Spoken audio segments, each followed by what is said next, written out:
US, we send a lot of people to jail. Something like 11 million people pass through our local jails every year. This means that as a society, we're doing a sort of balancing act where we're implicitly weighing the perceived social benefits of these jail terms against the social and the individual costs that we see. What does jail time mean for someone's job prospect, for their family, for their engagement in the community, and so on? My work as a political scientist aims to measure another effect of jail sentencing, and that's on political participation. I've been asking whether sending people to jail, even for short periods for relatively minor crimes, can make them less likely to vote in future elections. And further, I've been asking whether jail matters differently across race, given the very different incarceration rates we see for white and non-white Americans. Now, I'm not talking here about people who have been legally disenfranchised because of a felony conviction. I'm talking about people who have spent a few days or weeks behind bars over a misdemeanor crime, something like drug possession or shoplifting, and who then stop voting either because their view of government has been dramatically changed by the experience, or because their life circumstances have been so changed that voting falls by the wayside. So I've been asking how often people stop voting because of these short jail terms. But how do you study something like that? We could start by comparing voting rates among people who have been to jail and those who haven't. But you might already be thinking, people who get sent to jail differ from those who don't in a variety of ways, right? So how do we know that jail is what's causing the difference in voting rates and not education or income or any number of other things? And social scientists have tools to deal with problems like this. If we want to know whether a particular campaign flyer works, for example, to get people to vote, we can run an experiment. We can randomly assign some households to receive a flyer in the mail and others not.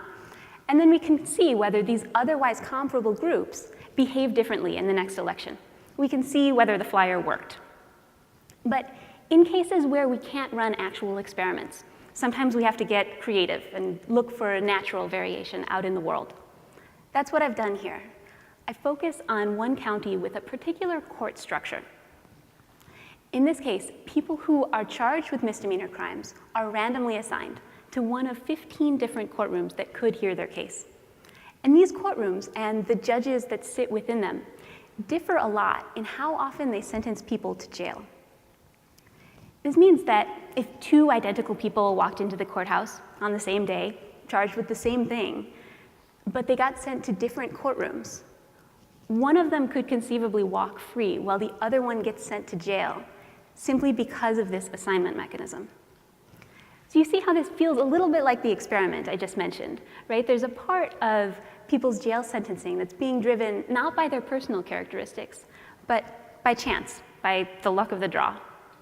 And this is surprising and it's interesting on its own, but it's also going to help me answer the question of how jail affects voting, because now there's this random component to jail sentencing that I can use kind of like experimental data. So once we've worked out this research design, what do we find? Well, going to jail does make people less likely to vote. I find about a 4 percentage point drop overall. But it's not the same across the board. White defendants show no demobilization. They keep voting at the same rates, regardless of jail sentences. But black defendants who are sent to jail become 13 percentage points less likely to vote. Think of moving from 24% voter turnout down to just 11% of people voting. And this translates into thousands of black voters staying home from the polls in just this county in a given election year. But why do we see these stark differences in the effect of jail on voting? Well, at least partly because of differences in who gets arrested and charged with these kinds of crimes in the first place. When I look back at public records, I find that white defendants in these courtrooms were generally not voting even before they were arrested. Only a very small proportion of them had voted in the last presidential election, for example. And if you weren't voting before you went to jail, there's not a lot of room to stop voting afterwards. So we don't see an effect here. There's no demobilization happening. But there's also a lot of evidence, when we look at black defendants, that African Americans disproportionately face police scrutiny and risk of arrest.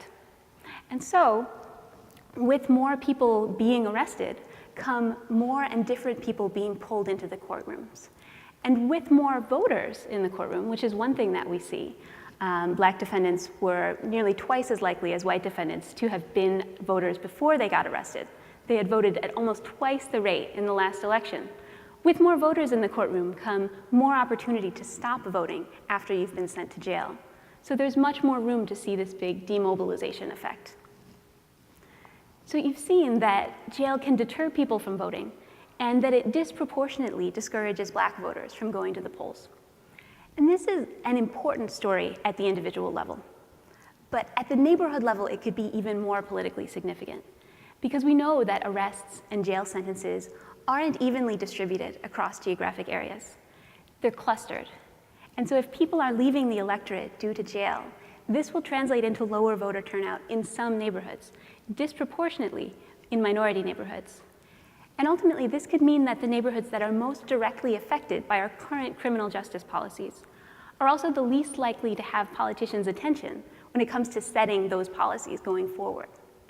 Incarceration could be building a cycle of community disenfranchisement. Thank you.